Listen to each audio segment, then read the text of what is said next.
안녕하세요. 잡시광입니다. 나토 동맹국 중 방위비를 내지 않는 나라가 러시아의 공격을 받는다면 공격하도록 놔두겠다. 러시아의 무력 사용을 격려하겠다. 돈을 내지 않는 체납자는 보호하지 않겠다. 트럼프 전 대통령의 이 말 한마디에 유럽이 흔들리고 있습니다.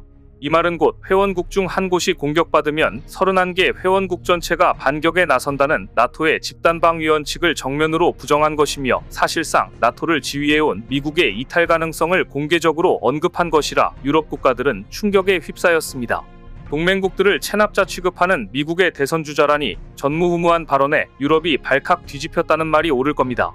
얼마 전 폴란드 총리가 독일과 프랑스를 연달아 방문해 삼각동맹을 제의한 것도 이와 무관하지 않습니다. 만일 트럼프가 또 한 번 대통령이 된다면 나토는 어떻게 되는 것인가라는 불안감과 연결되어 있었습니다. 그런데 한국은 오히려 경쟁업체 사장까지 나서 러브콜을 보낼 정도로 귀한 대접을 받고 있습니다. 왜일까요? 트럼프 전 대통령은 자신의 발언으로 인해 유럽이 발칵 뒤집힌 걸 알면서도 SNS를 통해 극단적인 발언을 이어갔습니다. 지금은 돈을 내야 한다고 말하는 사람이 없어서 나토가 돈을 내지 않고 있다며 바이든 행정부를 비판한 겁니다. 트럼프는 이미 대통령 재임 시절부터 나토에게 방위비를 분담하라고 요구했고 미국의 나토 탈퇴까지 거론했던 인물입니다. 그런데 올가을 대선에서 트럼프의 재선 가능성이 높아지자 나토 회원국들은 그야말로 패닉에 빠진 모습입니다. 나토가 미국에 의존하지 않고 자력으로 러시아를 방어하려면 더 큰 방공 능력과 탄약 생산 능력을 갖춰야 하며 군사부문에 더 많은 투자와 지원을 아끼지 않아야만 합니다. 하지만 나토 회원국의 국방비 지출은 GDP의 2% 수준으로 잡고 있는데, 이를 충족하는 나토 회원국은 31개 회원국 중 15개국에 불과합니다. 따라서 일부 군사 전문가들은 나토가 미국의 그늘에서 벗어나 독자적인 방어 능력을 키우는데 대략 10년 이상이 소요될 것으로 전망합니다. 그런데 트럼프 전 미국 대통령이 재점화한 나토 안보무임승차 논란의 파문이 일파만파 커지면서 유럽 최대 경제국 독일에서 독자 핵무장 주장이 다시 고개를 들고 있습니다. 최근 독일 정부 당국자들은 유럽의 양대 핵무기 보유국인 영국, 프랑스와 협력해 독일도 대비책을 마련해야 한다는 주장을 펴고 있습니다. 크리스티안 린트너 재무장관은 아예 프랑스와 영국에만 의존할 수 있겠느냐면서 너무 늦기 전에 핵무장과 관련한 금기를 깨야 한다고 주장했습니다. 독일 정치학자 막시밀리안 테르할레는 미국에서 전략핵탄두 1000발을 구매해야 한다고 주장하기도 했습니다. 독일은 핵무기를 갖고 있지는 않지만 핵무기 투발을 위한 이중 용도 항공기는 운용하고 있습니다. 유사시 미국 핵폭탄을 사용할 수는 있지만 핵무기 최종 사용 권한은 어디까지나 미국에 있습니다. 독일은 유럽 자체 핵무장을 주장하는 프랑스에 맞서 미국이 보유한 핵무기가 나토 핵 억지력의 중심이 돼야 한다는 입장을 오랫동안 고수해왔는데, 트럼프의 발언으로 핵무장주의자들의 목소리가 커진 것입니다. 이렇게 어수선한 상황에서 숄츠 독일 총리는 말실수까지 했습니다. 러시아 전쟁이 3년째로 접어들며 서방의 피로감이 커지고 있는 시점에서 우크라이나는 대반격을 앞두고 지난해 5월 독일의 타우러스를 지원해달라고 요청했으나 숄츠 총리는 야권은 물론 신호등 연립정부의 찬성 의견에도 불구하고 확전 우려를 이유로 1년 가까이 타우러스 지원을 거부하고 있습니다. 타우러스는 사거리가 500km에 달하는 독일산 장거리 순항미사일로서 나토가 제공할 수 있는 최고 성능의 장거리 미사일인데요. 이를 확보할 경우 우크라이나는 러시아 영토를 직접 공격할 수 있습니다. 그런데 숄츠 총리는 최근 이런 발언으로 논란을 자초했습니다. 타우러스가 잘못 설정될 경우 모스크바 어느 곳이든 도달할 수 있다. 영국과 프랑스가 표적 조절을 위해 하는 일을 독일은 할 수 없다. 시스템을 다뤄본 사람은 누구나 한다. 이 발언은 자칫 영국과 프랑스가 이미 우크라이나에 지원한 장거리 미사일 스톰 섀도우 스칼프 운용을 위해 자국군을 전장에 배치했다고 해석될 여지가 있는 발언이었습니다. 미국과 유럽을 위시한 서방 국가들은 무기와 자금은 지원해도 러시아와의 직접적인 충돌을 피하기 위해 파병은 하지 않는다는 공식 입장을 견지해왔습니다. 그런데 숄츠 총리의 이 같은 발언은 서방의 우크라이나 파병을 열어놓는 듯한 발언이라 기밀 유출에 해당하는 것이었습니다. 깜짝 놀란 영국은 즉각 부인했습니다. 스톰 섀도우 운용과 표적 설정은 우크라이나 공군이 할 일이라면서 숄츠 총리의 행동은 유럽의 안보에 관한 한 그가 잘못된 시기에 잘못된 자리에 있는 잘못된 사람임을 보여주는 것이라고 꼬집었습니다.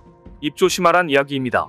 이처럼 전쟁이 장기화되면서 나토 동맹 간 단합이 점점 더 힘들어지고 있는 상황에서 트럼프의 그 문제의 발언, 즉 동맹국 체납자 취급 발언이 나왔고 깜짝 놀란 유럽 각국은 지금 각자 방위력 증강에 열을 올리는 중입니다. 그래서 더욱더 한국에 러브콜을 보내는 국가들이 늘었는데요. 2023년 대한민국 방산기업들은 총 18조 원의 수출 계약을 달성했습니다. 주목할 점은 2022년에는 폴란드를 중심으로 4개국에 머물러 있던 수출 지역이 2023년에는 아랍에미리트, 사우디, 핀란드, 에스토니아, 노르웨이 등 중동과 유럽 지역까지 확대되었다는 점입니다. 또한 주요 수출 무기 체계도 6개에서 12개로 아주 다양해졌습니다. 한국은 이제 2027년까지 방산 수출 30조 원을 목표로 하고 있습니다. 한국 방산이 이렇게 세계적인 경쟁력을 갖게 된 이유는 나토가 안보 공포증에 휩싸이고 러시아 우크라이나 전쟁이 길어지며 무기 수출이 증가한 것도 있지만 이런 외부 요인만이 아니라 한국이 지금까지 북한과 휴전 상태로 대치하면서 꾸준히 양적 질적인 방산 분야의 성장을 이뤄왔고 더구나 나토 표준으로 기술을 꾸준히 향상시켜왔기에 오늘날 서방 국가들의 무기고로 거듭나게 된 것입니다. 무엇보다 유럽에서 독일과 프랑스의 방산 설비가 멈춘 것과는 대조적으로 한국은 빠르게 납기를 맞출 수 있는 나라인데 세계에서 거의 유일한 나라라는 평가를 받고 있습니다. 하지만 만일 트럼프 전 대통령이 재집권한다면 미국 우선주의로 인한 불똥이 한국에도 튈 가능성이 높습니다. 주한미군 분담금을 어처구니 없이 높게 부를 가능성도 있기 때문입니다. 그래서 한국은 미국과 한미 방위비 협상을 서둘러 혹시 모를 피해를 최소화하기 위해 발로 뛰고 있습니다. 한국과 미국은 2026년부터 적용되는 제12차 한미 방위비 분담 특별협정 협상 대표를 각각 임명했습니다. 아직 2년이나 시한이 남았는데 이처럼 두 나라가 차기 방위비 분담 특별협정을 위한 협상을 준비하는 것은 이례적인 일인데요.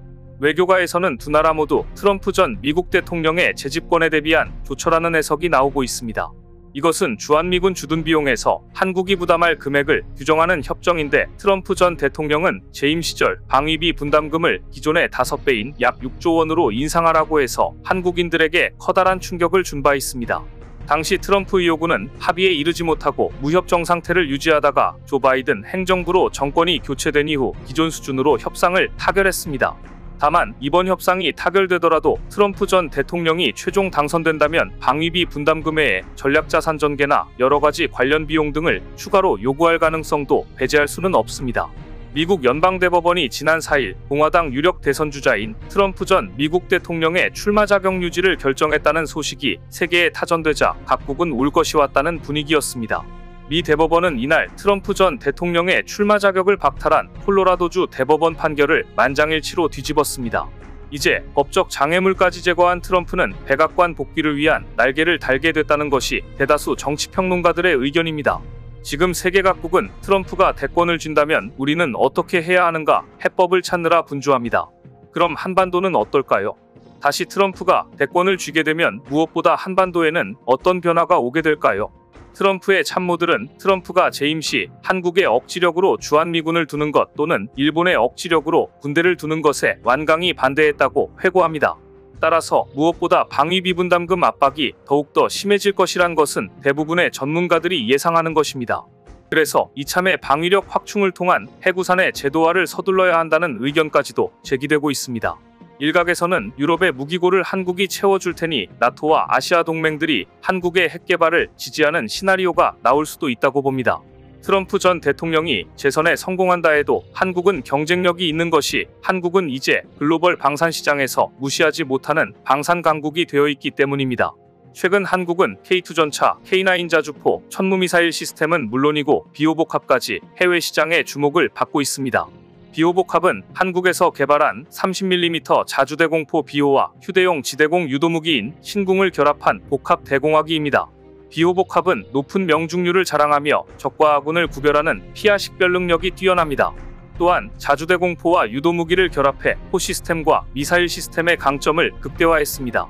또한 105mm 곡사포를 활용한 한국의 무기체계도 해외의 시선을 모으고 있습니다. 이 포는 155mm 포보다는 약하지만 빠른 발사 속도를 가지고 있어 근거리 전투에서 게릴라들을 제압할 때 유용하기 때문입니다. 이처럼 누가 미국의 대통령이 되든 방산무기 경쟁력을 갖춘 한국은 어이없이 끌려다니기만 하지는 않을 것입니다.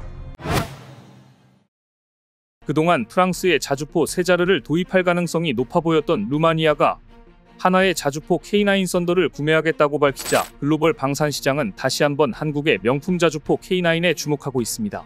그런데 루마니아는 왜 갑자기 프랑스의 세자르가 아니라 하나의 K9 썬더를 구매하겠다고 급선회한 것일까요? 그 이유는 K9 자주포 도입에 반대했던 루마니아의 한 육군 장성의 인터뷰 속에 들어 있었습니다. 루마니아 국방부가 하나에어로스페이스를 K9 썬더 155mm 자주포 54문을 공급하는 세계대대의 공급업체로 선정했습니다. 이번 계약의 추정 가치는 약 10억 유로에 달합니다. 루마니아는 하나와 K9 썬더 곡사포 부품 생산 협의를 진행 중이며 한국 방산기업 풍산과도 화약 생산을 논의하고 있는 중인데요. 아울러 루마니아 국방부는 한화, 풍산과 기술 이전 및 국산화를 통한 공동개발 솔루션을 진행할 예정입니다. 루마니아의 궤도형 자주포 도입 사업은 애초에 터키의 T-155, 독일의 펜저하우비츠 2000 그리고 한국의 K9 썬더 등 3가지 설계가 최종 단계까지 경합했는데 수주전이 승자는 결국 한국이었습니다.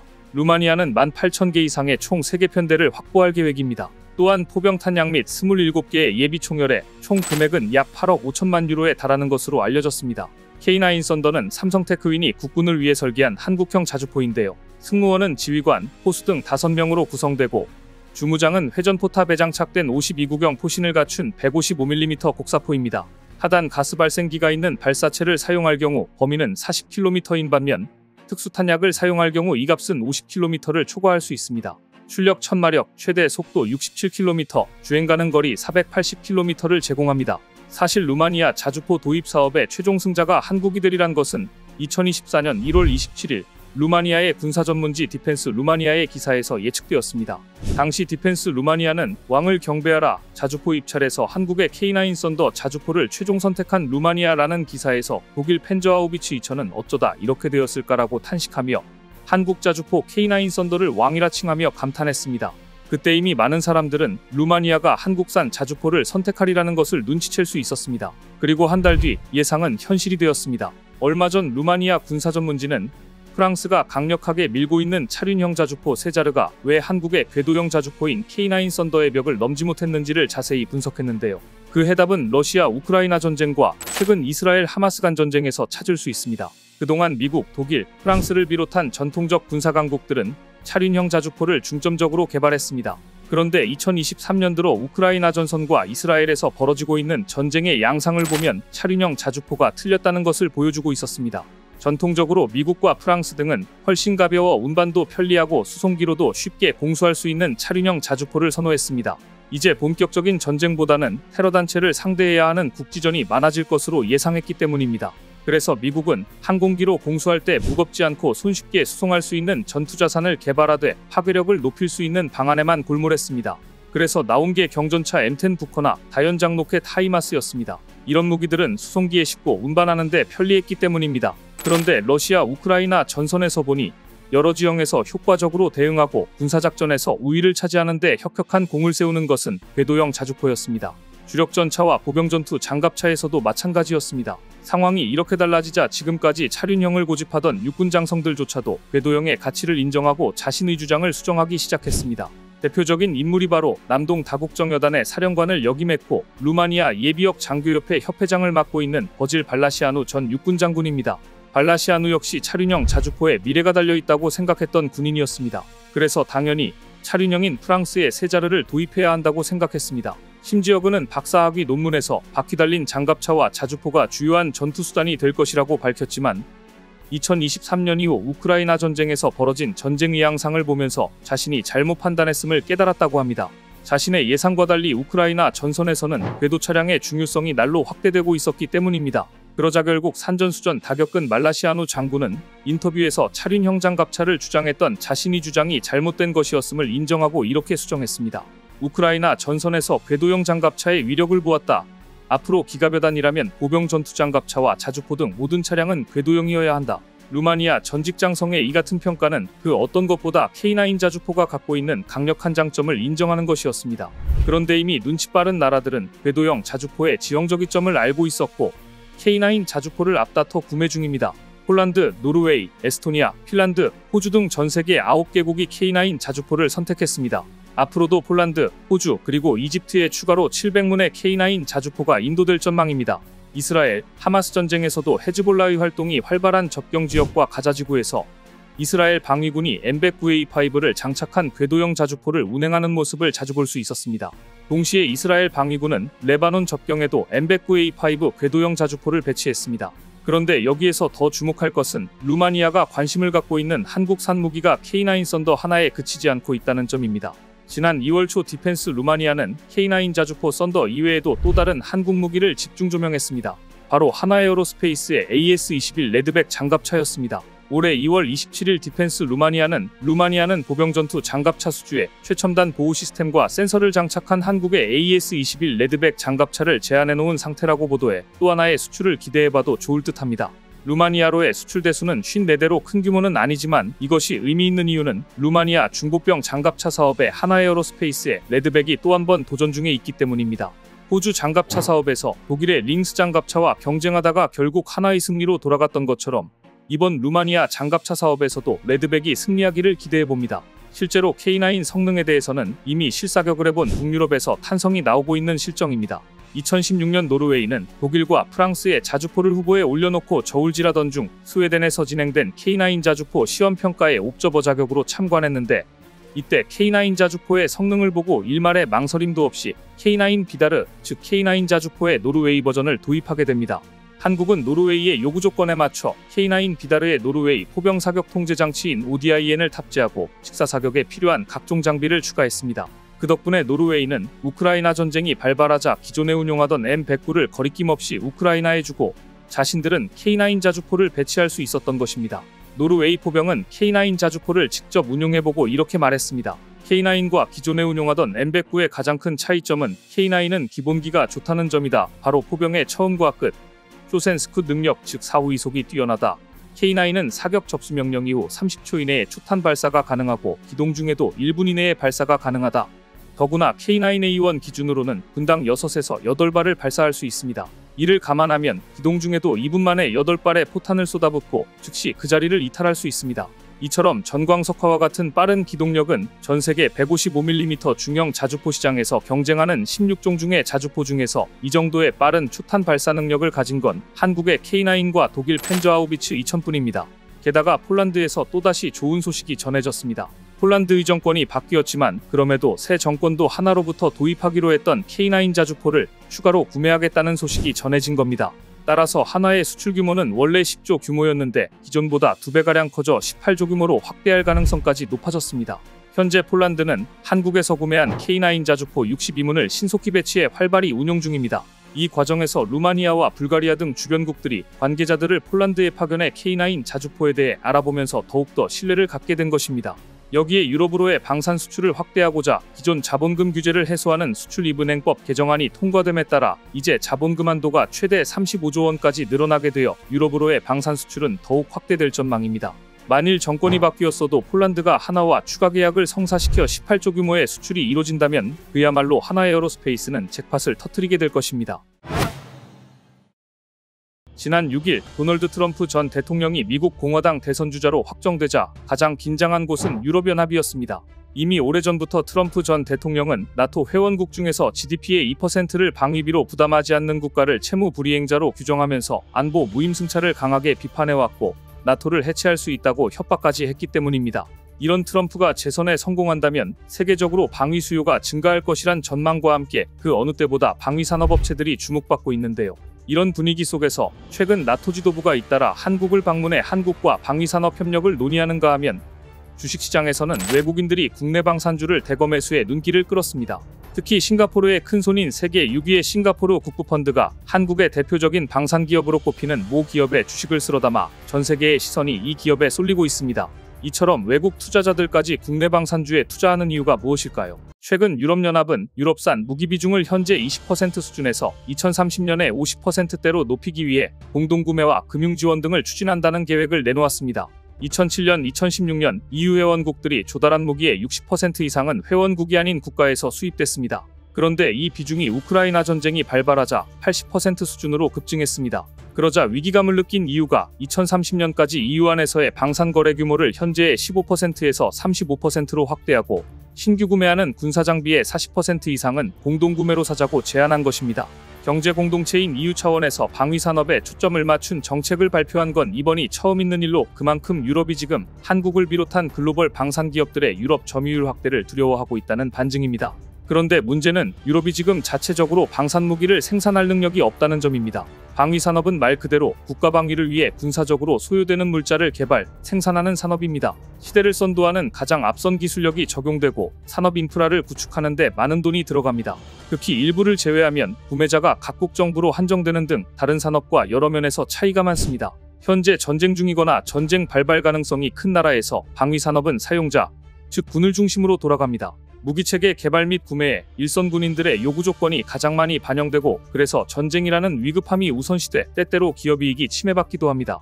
반면 전쟁 가능성이 거의 없고 전쟁을 해본 지 오래된 나라, 유럽과 같은 곳에서는 반대 상황이 연출됩니다. 방위산업이 기업이익이나 일자리 창출을 위해 돌아갑니다. 특히 산업 종사자와 그들의 표를 먹고 사는 정치인이 결탁해 이권 카르텔을 형성할 경우 방위산업은 주객이 전도되는 악순환에 빠집니다. 바로 지금 유럽처럼 말이죠. 러시아의 우크라이나 침공으로 시작된 전쟁이 2년을 넘기면서 유럽은 냉전체제 붕괴 후 가장 심각한 안보위기에 직면했습니다. 유럽 일부 국가를 중심으로 우크라이나에 대한 직접 파병이 공공연히 거론되고 있습니다. 이에 반발한 러시아는 핵전쟁, 세계대전 가능성을 경고하고 나섰습니다. 지난해 11월부터 유럽 각국 정부, 정보기관, 군 고위 인사입에서 러시아의 서유럽 침공 가능성을 우려하는 목소리가 나오고 있습니다. 유럽과 러시아 상황을 잘 모르는 이들은 러시아가 유럽을 침공할 이유가 있느냐고 묻곤 합니다. 하지만 지난 1000년 역사를 짚어보면 러시아는 언제나 유럽으로 서진을 추구해왔고 그 성공 여부가 국가 흥망성쇠와 직결됐음을 알 수 있습니다. 그래서 더욱 러시아는 나토의 동진을 민감하게 받아들이고 있습니다. 2015년 미국은 이란 탄도미사일로부터 유럽을 지킨다는 명분으로 폴란드 북부와 루마니아 남부에 이지스 어쇼어 시설을 설치했습니다. 이지스함의 탄도미사일 방어 기능을 그대로 떼어 육상에 설치한 이지스 어쇼어는 러시아의 치명적 위협이었습니다. 여기에 최신 요격 미사일을 탑재하면 러시아가 모스크바 서부에서 쏘아올린 대륙간 탄도미사일을 요격할 수 있기 때문입니다. 러시아가 이지스 어쇼어에 맞서 이스칸데르 미사일을 대량 배치하자 미국은 옛 소련 시절 맺은 중거리 핵 전력 조약에서 탈퇴하고 핀란드, 발트 3국 의무장을 강화했습니다. 유사시 러시아 최대 무역항인 상트페테르부르크를 봉쇄할 수 있는 준비를 시작한 것이었습니다. 사실 과거로 되돌아갈 수만 있다면 유럽은 지난 2015년 미국이 이지스 어쇼어를 구축해 테러 압박을 시작했을 때 재무장에 나섰어야 했습니다. 트럼프 전 미국 대통령이 프랑스, 독일 정상과 말다툼까지 해가며 국방 예산 증액과 재무장을 요구한 것도 이 때문이었습니다. 그러나 마크롱 프랑스 대통령과 앙겔라 메르켈 당시 독일 총리는 미국 요구에 응할 생각이 없었습니다. 이들 나라의 국방 정책은 국가 안보가 아닌 방산 이권 카르텔 의리에 수립되고 있었기 때문입니다. 우크라이나 전쟁이 3년차에 접어들었는데도 155mm 포탄을 비롯한 주요 무기의 유럽 내 생산량이 답보 상태에 있자 다급해진 유럽연합 안에서는 한국에서 포탄을 공급받아야 한다는 주장이 나왔습니다. 유럽도 가만히 있었던 건 아닙니다. 우크라이나 전쟁으로 중요성이 재확인된 155mm 포탄 연간 생산량은 지난 2년 사이 40%가량 증대됐습니다. 주 7일 24시간 가동되는 핀란드 등지의 일부 공장은 전쟁 이전보다 생산량이 4배 이상으로 늘었습니다. 하지만 그래도 부족했습니다. 그럼 왜 이렇게 포탄 수급이 유럽 내에서 제대로 되고 있지 않는 걸까요? 유럽 국방 정책이 이권 카르텔에 얼마나 휘둘리고 있는지는 독일 사례를 보면 알 수 있습니다. 독일 방위산업은 냉전 시절 뛰어난 성능과 합리적 가격, 우수한 생산성에 힘입어 서방 세계 표준 무기체계를 대량으로 생산했습니다. 하지만 지난 30여 년간 독일 방위산업은 망가질 대로 망가졌습니다. 기업 이익과 일자리 창출을 위해 무기체계 생산 속도가 느려져 비용이 폭증했고 그렇게 나온 완성품 성능도 추락했습니다. 우크라이나 전쟁 이전까지 유럽에서 국방 관련 투자는 눈이 거의 오지 않는 나라에서 재설기에 투자하는 것과 마찬가지로 여겨졌습니다. 또 유럽산 무기는 사용자보다 생산자 위주로 기획, 설계, 제작, 납품되기 일쑤였습니다. 군 당국이 노후 장비를 대체하고자 합리적 가격에 빨리 납품해달라고 아우성쳐도 소용없었습니다. 강력한 로비 능력과 노조원들의 표를 무기로 정치권을 쥐락펴락하는 방산업계가 들은 척도 하지 않기 때문입니다. 유럽 방산업체들은 일단 무기 획득 사업이 결정되면 최대한 많은 공장으로 일감을 분산해 작업 기간과 비용을 늘려잡습니다. 지난해 초 노르웨이 전차 도입 사업에서 성능, 납기, 가격, 절충 교역 등 모든 면에서 앞선 한국 K2N5 전차가 독일 레오파르트 2A7N오의 고배를 마신 것도 이 때문이었습니다. 당시 현대로템은 경쟁 모델보다 낮은 가격으로 K2 계약 체결 후 6개월 내 초도분 24대를 납품하고 2025년 상반기까지 72대 전량을 공급할 수 있다고 제안했습니다. 반면 독일 방산업체는 초도 물량 납품이 2027년에나 가능하다고 밝혔음에도 수주전에서 승리했습니다. 노르웨이 정치권의 전방 위로비를 펼친 결과라는 분석이 유력했습니다. 노르웨이 군 수뇌부가 국방장관을 상대로 문제를 제기했음에도 결정은 번복되지 않았습니다. 심지어 독일 방산업체가 성능 개량을 이유로 당초 제안한 것과 다른 모델을 납품하겠다고 통보했는데도 말입니다. 유럽 산무기의 난맥상은 이뿐 아닙니다. 독일산 전투기 유로파이터 타이푼의 경우 4.5세대 전투기임에도 구입 가격과 유지비는 5세대 스텔스기인 미국 F-35보다 비쌉니다. 심지어 독일 공군이 보유한 109대 중 단 8대만 가동되고 있다는 충격적인 사실이 폭로되기도 했습니다. 한국 K2 전차가 대당 100억 원에 달하는 가격으로 국가 논란에 휩싸였을 때 독일 레오파르트 2A7 전차 가격은 대당 400억 원을 찍었습니다. 독일군은 장갑차 가격이 너무 비싼 탓에 부무장인 기관총을 빼고 주문해 빗자루에 검은색 페인트를 칠한 뒤 거치대에 끼워 넣는 해프닝도 있었습니다. 지금 유럽은 평시가 아닌 전시에 준하는 상황에 처했습니다. 유럽 각국 군당국과 정보기관은 러시아의 침략 가능성에 대비해 대량의 무기를 조달해야 한다고 호소하고 있지만 사용자보다 생산자를 위해 돌아가는 유럽 방위산업은 이권을 내려놓을 생각이 없어 보입니다. 유럽의 무기 조달 프로세스는 대부분 이런 식입니다. 그래서 한국이 필요한 겁니다. 그리고 유럽 방위산업 전반에 팽배한 이런 모럴 해저드가 한국에는 오히려 기회가 될 수 있습니다. 결국 나토 관계자들이 잇따라 한국을 방문해 협력을 요청한 것도 이 같은 분위기를 반영하고 있습니다. 유럽 자체 생산을 더 이상 못 기다리겠다.